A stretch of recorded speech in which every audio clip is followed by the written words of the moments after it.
എനിക്ക് അമ്മയില്ല കേട്ടോ. എനിക്ക് രണ്ടാനമ്മയാണ് കേട്ടോ. എൻ്റെ വാപ്പിയും ഉമ്മയും എന്നോട് ക്രൂരതയാണ് കാണിക്കുന്നത്.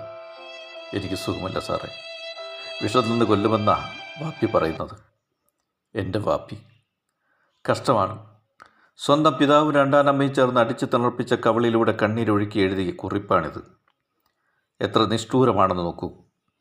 കുറച്ചു കാലം മുൻപ് വരെ കേട്ടുകേൾവിയുണ്ടായിരുന്നു രണ്ടാനമ്മമാരുടെ ക്രൂരതകളെക്കുറിച്ച്, അവർ അനുഭവിച്ച ജീവിതങ്ങളെക്കുറിച്ച്.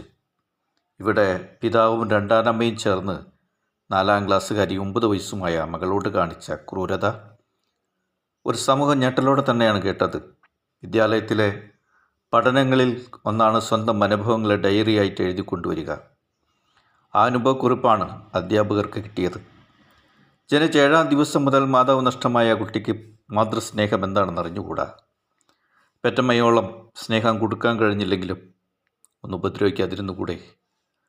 കുറച്ച് സമാധാനം കൊടുക്കുമായിരുന്നില്ലേ? അതെങ്ങനെ കൊടുക്കാൻ പറ്റും അല്ലേ? ക്രിമിനൽ പശ്ചാത്തലമുള്ള വാപ്പിയിൽ നിന്ന് കൂടുതലൊന്നും പ്രതീക്ഷിക്കാനില്ല. ഓരോ കുഞ്ഞും നാളത്തെ പ്രതീക്ഷകളാണെന്ന് അയാൾക്കറിയില്ലല്ലോ. എന്തുമാത്രം ക്രൂരതയാണ് ആ മാതാവും പിതാവും കൂടി ആ കുഞ്ഞിന് നൽകിയിട്ടുള്ളത്. ഉറങ്ങിക്കിടന്ന കുഞ്ഞിനെ കവളിൽ അടിച്ചു, പലതവണ അടിച്ച് കാൽമുട്ടു തല്ലിച്ചതച്ചു. പുലരും വരെ ഉറങ്ങാതെ കരയുകയായിരുന്നു ആ കൊച്ചുകുട്ടി. പഴയ വീട്ടിൽ നിന്ന് പുതിയ വീട്ടിലേക്ക് താമസം മാറിയപ്പോൾ ആ കൊച്ചിന് യാതൊരു സ്വാതന്ത്ര്യവും പുതിയ വീട്ടിൽ ആ കൊച്ചിനുണ്ടായിരുന്നില്ല. സെറ്റിലിരിക്കാൻ പാടില്ല, ഫ്രിഡ്ജ് തുറക്കാൻ പാടില്ല. എന്തിന്? കൊച്ചിൻ്റെ ഉറക്കം പഴയ വീട്ടിൽ തന്നെ ആവണമെന്നാണ് രണ്ടാനമ്മയുടെ കൽപ്പന.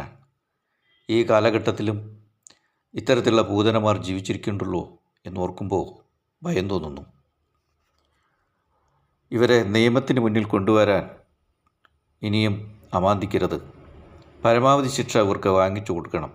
ഇത് സമൂഹത്തിൻ്റെ മുന്നിൽ എത്തിച്ച സ്കൂൾ മാനേജ്മെൻറ്റിനും അധ്യാപകർക്കും ആദ്യമേ അവരോട് നന്ദി പറയുകയാണ്. ഇനിയൊരു രണ്ടാനമ്മ അവരുടെ ക്രൂരത ഒരു പ്രഭാതങ്ങൾ കേട്ട് ഉണരരുത്.